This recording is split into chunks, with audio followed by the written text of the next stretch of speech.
Hi, everyone, and welcome to the Tulsa World Opinion video podcast. I'm Ginnie Graham, editorials editor. I'm Doucette, editorial writer and columnist.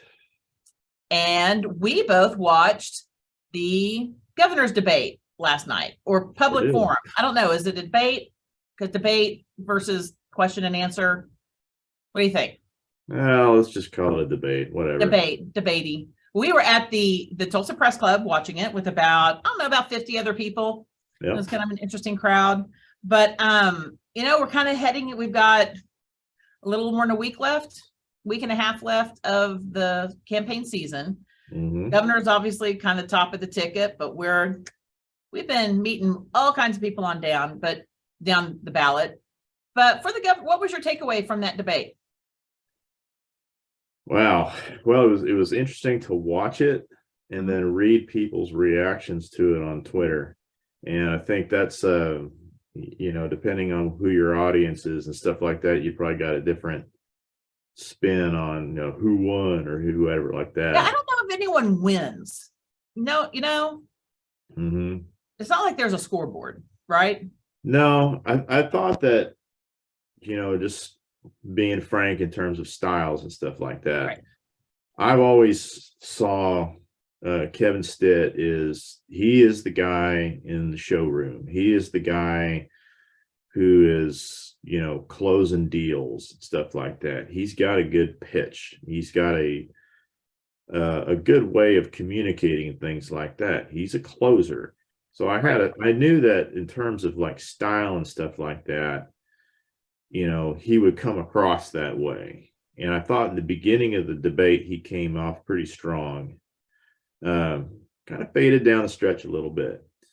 With Joy Hofmeister, her communication strength is retail politics, a stump speech, one-on-one type of stuff or small group type of stuff.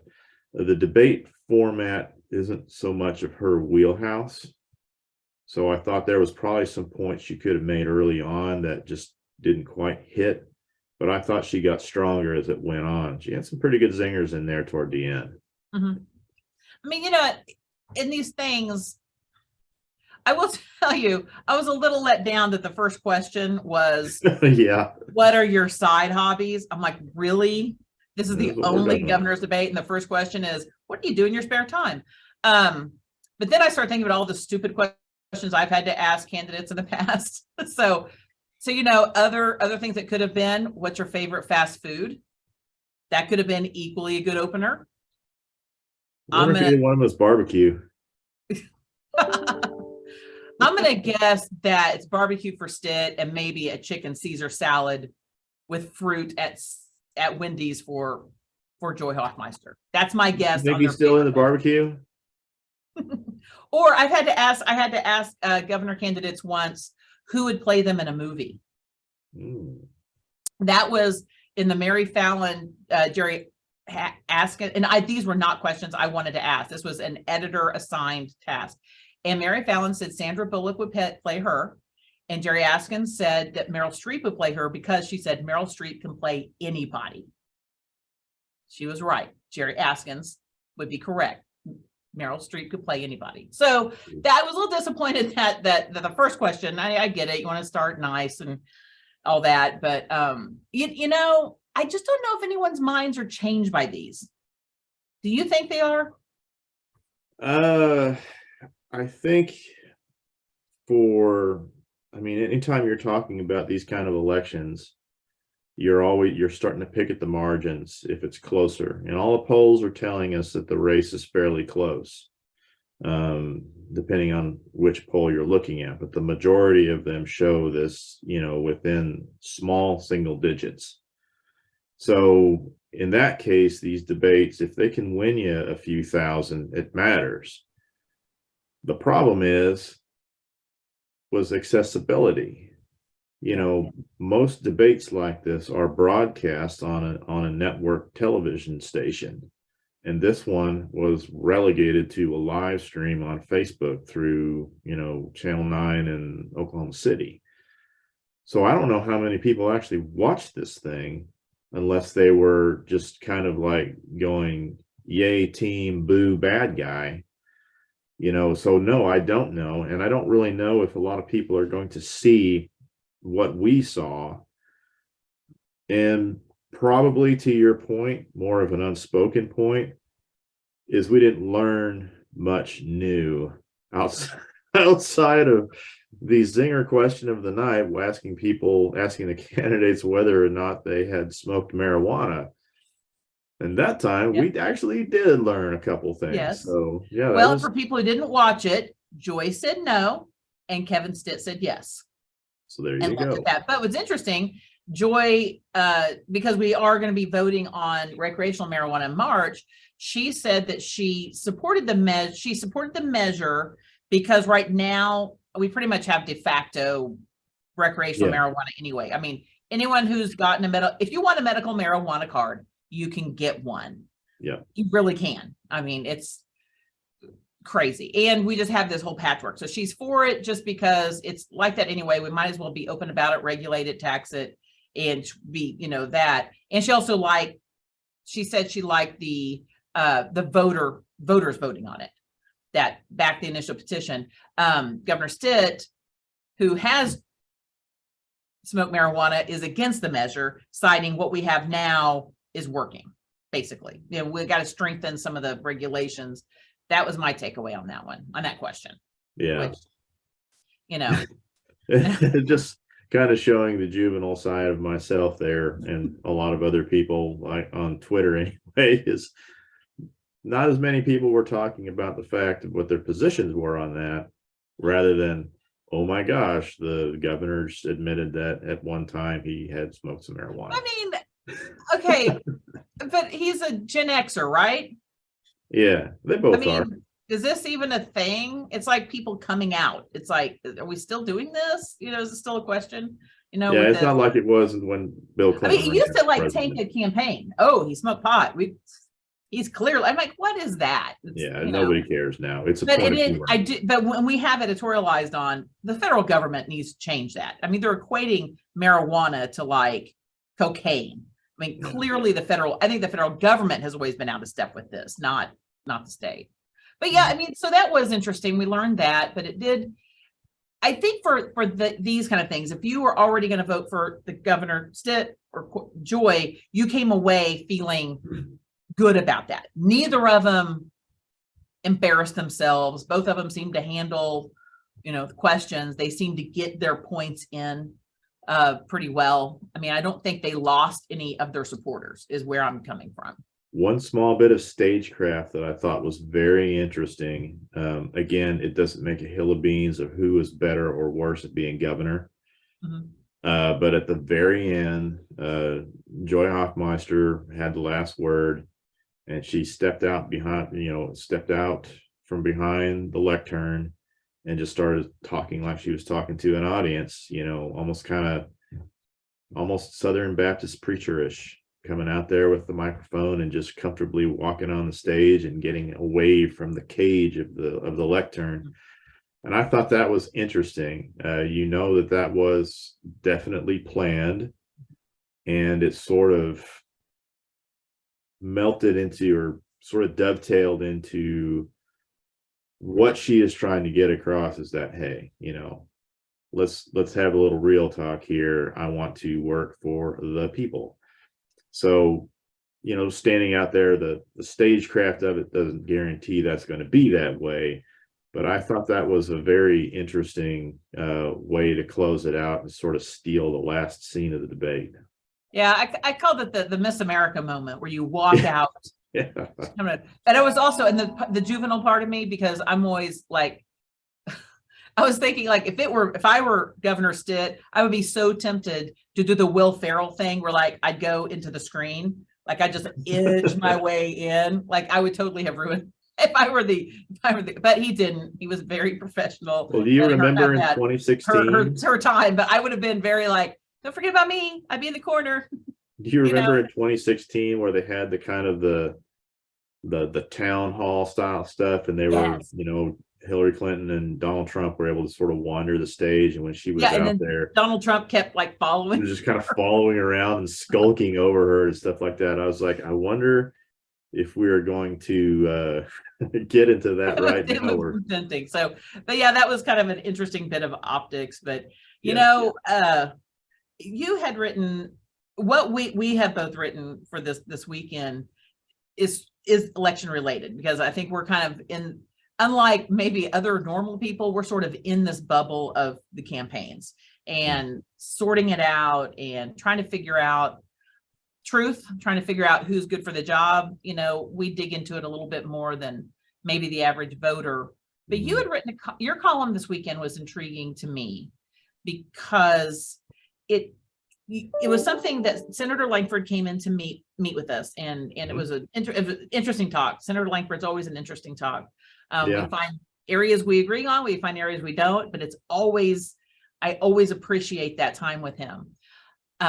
Just because, you know, I appreciate time with all the candidates that come in. But he said that I'd asked him about January 6th, because we have joked that someone is going to play him in a movie, because Hollywood's going to do something on that January 6th insurrection. It's going to be reenacted. They're going to do movies and TV shows.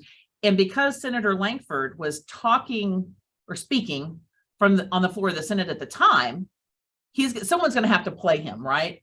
Yeah. And so we were asking him about January 6th. You know, he did change. He was arguing against, he claims he wasn't arguing against certification, that he was arguing for a delay of certification for unanswered questions. He did change that when they came back to after the riot.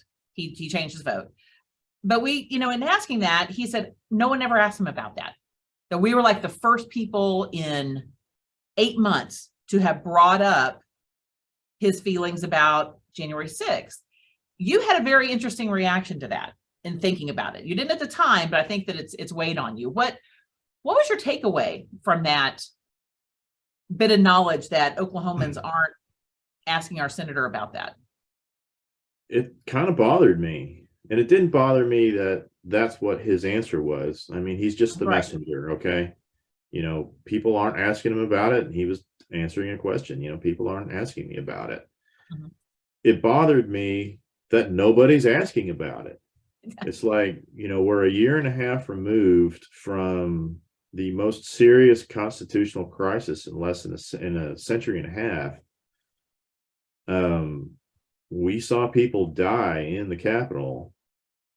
We almost saw, if the plans would have gone according to the planners' thoughts, a legitimate election overturned based on conspiracy theories and a desire to hang on to power no matter what. And that bothered me because it makes me feel that we're forgetting who we are as a country. So,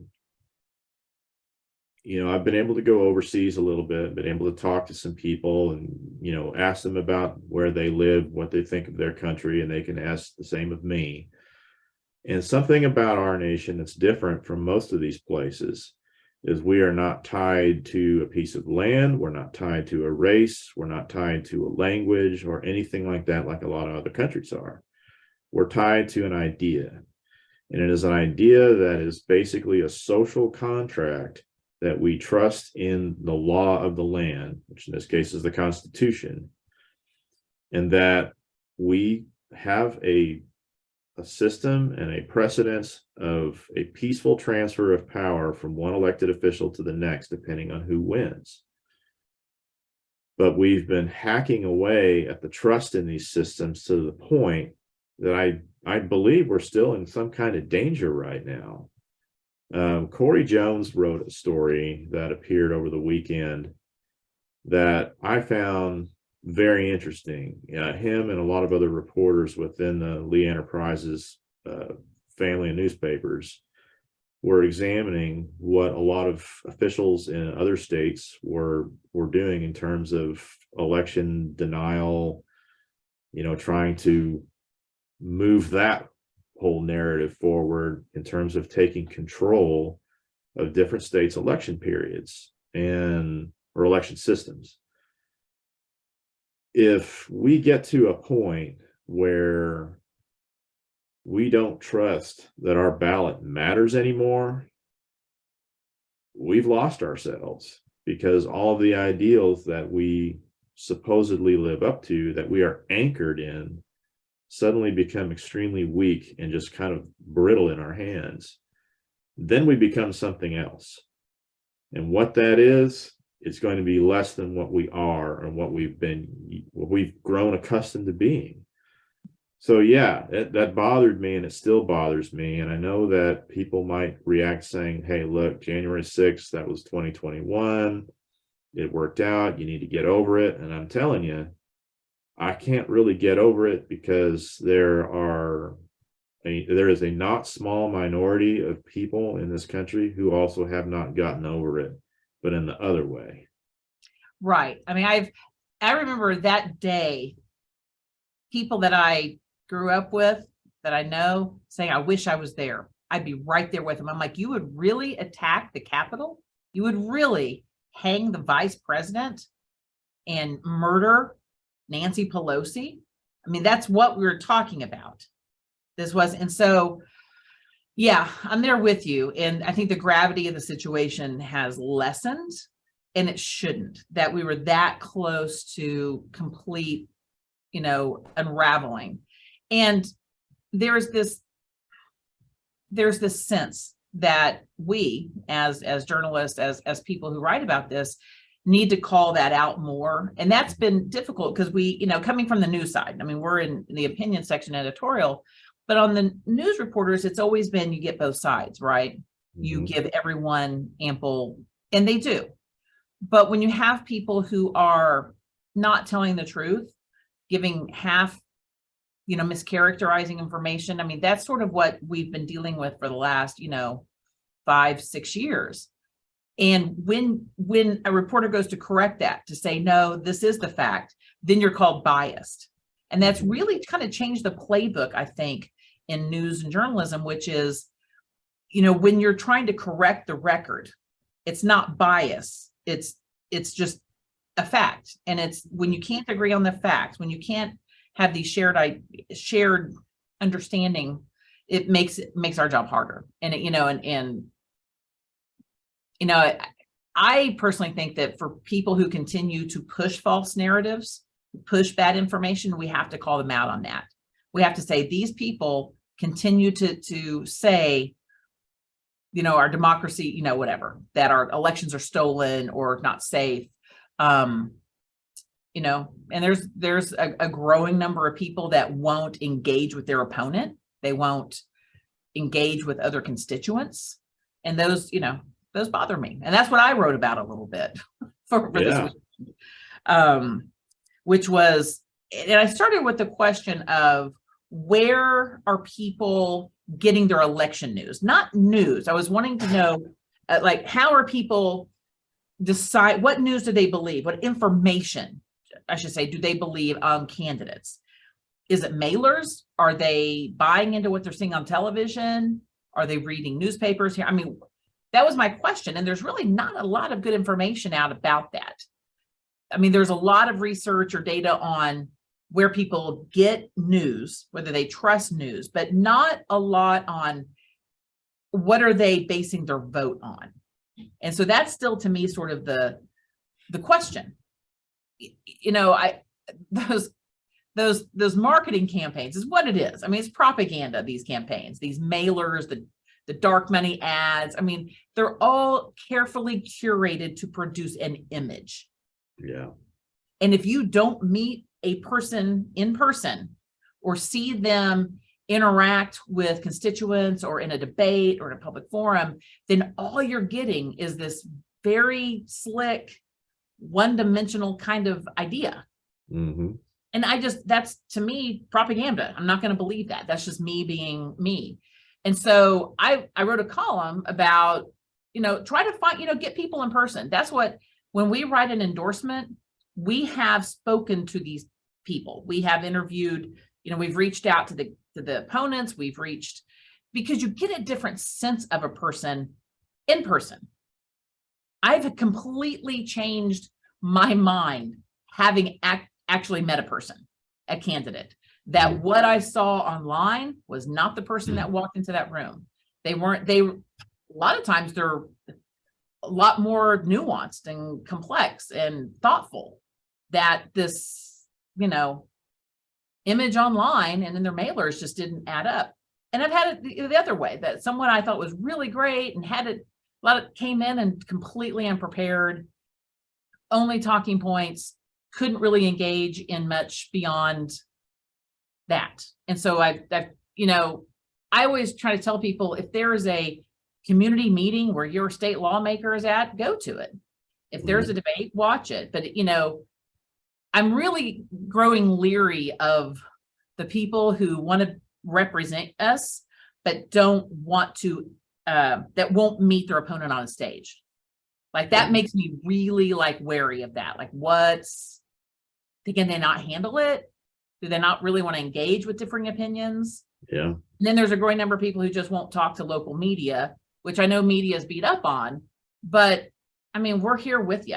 We're not the New York Times. We're going to your same churches and schools and, but, beating up on the media sounds good, but I mean, it's Tulsa. It's not LA, so, so I sort of say, for those candidates, try to find them, get their temperature, shake their hand, ask them a question, see how they react. So that's sort of where I went to. I mean, now you've been there with me in a lot of these meetings. Have you had your mind changed? Have you, when you think of how you judge a person, what are you looking for? Not necessarily who's good or bad, but I mean, just how you measure a candidate for the job. Well, I think that anytime you meet someone face to face, it definitely changes the way you perceive them as a person. So when you read about a politician, when you see people talk about a politician on Facebook or Twitter or whatever and stuff like that, you might be inclined to think that, they're the bee's knees or they're the worst thing ever. And usually what you find is something in between. So we've had some candidates come in, and then when we talk to them, it's just like, well, I see in their campaigning, it's pretty partisan this and blah, blah, blah. But when you actually get into who they are as a person, it's like, this person can do this job. This person could offer a lot of very important insight on a pretty big issue that's coming up for us. And I've seen that in candidates that we've endorsed and candidates that we've chosen not to endorse. It's like, we've talked about this before. We've seen a candidate. It's like, that guy would be an amazing county commissioner. He's running for the wrong office. This guy would be a really good corporation commissioner running for the wrong office, because they're solid. We wouldn't know that just by the surface level campaign noise that we see. I found that when we've met with the governor twice this campaign season, and it was different than I thought it would be. If nothing else, whether he wins or loses or anything like that, one thing I know about Governor Stitt is he is kind of like I mentioned earlier in the podcast. You want a guy to sell somebody on an idea, he's your dude. He can do it. He has a lot of energy. He has a way of speaking and communicating with people that works. With Joy Hofmeister, I had things that were coming into my head that people were saying about her as a candidate. So I was kind of having a certain level of expectations, and then she comes in, and I found somebody who can talk at the entry level, but can also talk very in depth on a lot of different issues. So it's like, okay, this is not a person who's just running for office because she doesn't like somebody. You got somebody with some ideas here. So yeah, for sure. And I don't know if it's changed my mind and who I've voted for yet, but that face-to-face interaction definitely does change things. And a lot of the local, and we can do this because they're local candidates. Like when they're out there knocking doors, let's ask them. Even if you don't think you like the person, tell them, say, you sponsored this bill and it was crazy. I didn't like it. Here's why. They'll engage with you. I think sometimes, getting through areas of disagreement to get to a person is really where we need to go. And we're lucky that we can do that at the local level. I mean, at the national level, no, you're not going to get the president coming to your door. It's a different beast. But I think most of our lives are governed by our local lawmakers. If you don't know who your county commissioner is, know who your county commissioner is. You're going to hit a bridge in a pothole. You want to know who that county commissioner is to fix it. You like our fairgrounds or don't like our fairgrounds, that's who oversees that. So animal welfare, that's our city government. You don't like the stray dogs running around, that's your county commissioner or your city councilor. So much of our lives are at the state and local levels, and so many people don't know them, and yet they're so accessible. So, I know that we're closer to it than most people, but, and a lot of people don't even, until they have a problem, they don't reach out. So this is a time, I think, that we can sort of kind of re-educate ourselves on civic matters and realize that, and you know what, everyone that's running for office, that's a hard job. I mean, they're giving up their weekends and nights to knock doors and go to these things. So, I always thank them. I mean, I want every race. I wish every race had two people running. It's not always the case, but go out, find these people, educate yourself. You've got plenty of time. And that's sort of what I had suggested they do. But in wrapping that up, we do have about a little over a week, but Bob handles the letters to the editor. And this one of the candidates asked us about this once because this candidate noticed a lot of letters that were not in favor of him. And he's like, wait, what's going on there? And our response is, we can't publish letters we don't have. If you are backing someone and you see there's a lot of letters for the opponent, you can write a letter supporting your person. So Bob handles the letters. And how do you get it to you and all that stuff? When's the deadline for, we have one more, remind me, one more week? So the deadline, well, let me put it to you like this. The last letter, or the last day that we're going to produce letters to the editor, publish letters to the editor that are campaign related, is the Friday before the election. So that's going to be like the first Friday of November, whenever that is. That's November 4th.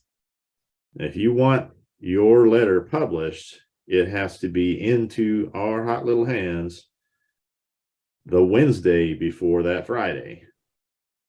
November 2nd. If you really are serious about getting your letter in, get it in now, because they're going to start stacking up.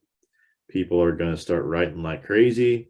And if you want your letter about these campaigns to be published, don't get lost in the snowstorm of letters that we're going to get, because it's going to happen.